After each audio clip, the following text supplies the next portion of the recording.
Hampir semua karbohidrat dalam diet itu terdiri atas polisakarida yang merupakan gabungan dari monosakarida.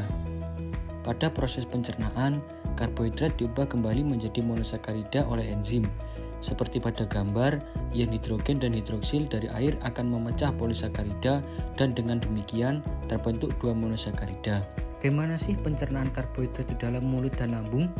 Jadi, ketika makanan dikunyah, makanan bercampur dengan saliva yang terdiri atas enzim petialin. Enzim ini akan menghidrolisis pati menjadi disakarida maltosa dan pencernaan pati kadang berlanjut di dalam korpus dan fundus lambung selama 1 jam sebelum makanan bercampur dengan sekresi lambung. Kemudian, aktivitas amilase saliva dihambat oleh asam lambung atau HCl.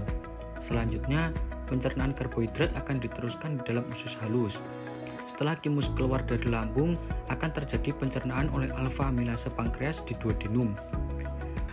Hampir semua karbohidrat telah diubah menjadi maltosa dan polimer glukosa yang kecil lainnya. Hidrolisis disakarida dan polimer glukosa kecil dilanjutkan oleh enzim di dalam enterosit yang melapisi Bruce border mikrofili usus. Selanjutnya akan masuk ke hidrolisis lipid. Hampir semua gugus lemak di dalam diet terdiri atas trigliserida, yang dimana itu merupakan gabungan dari 3 molekul asam lemak yang berkondensasi dengan 1 molekul gliserol.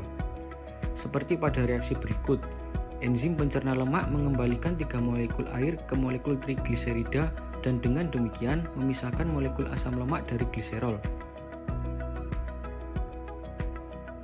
Pencernaan lipid itu dimulai pada saliva. Sejumlah kecil trigliserida dicerna di dalam lambung oleh lipase lingual yang disekresi oleh kelenjar lingual di dalam mulut dan ditelan bersama dengan saliva. Tahap pertama dalam pencernaan lemak secara fisik memecah butir atau globul lemak menjadi ukuran yang lebih kecil oleh garam empedu, sehingga enzim pencernaan yang larut dalam air akan bekerja pada permukaan butir lemak. Proses ini disebut dengan emulsifikasi lemak. Pankreatik lipase dan kolipase akan mengikat droplet emulsi sehingga terbentuk misel yang mengandung monogliserida dan juga asam lemak. Monogliserida dan asam lemak ini nantinya akan diserap oleh sel epitel enterosit.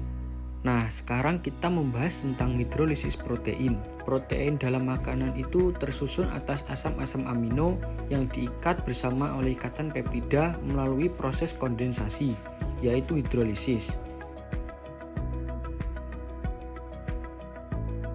Nah, jadi sekarang kita akan membahas pencernaan dari protein.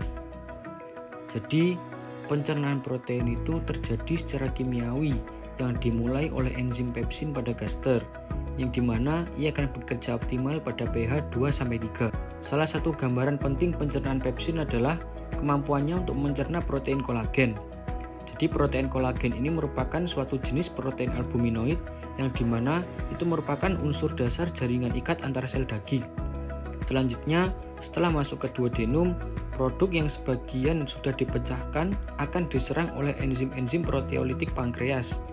Selanjutnya, pada membran sel mikrofili enterosit itu terdapat banyak peptidase, seperti contoh aminopolipeptidase dan juga dipeptidase, yang dimana itu akan menonjol keluar melalui membran. Nah, membran itu merupakan tempat peptidase berkontak dengan cairan usus. Selanjutnya, enzim tersebut bertugas mengurai sisa polipeptida menjadi bentuk tripeptida dan juga dipeptida, serta beberapa sebagian akan menjadi asam-asam amino yang dimana itu akan dengan mudah ditransfer melalui membran mikrofili ke bagian dalam enterosit.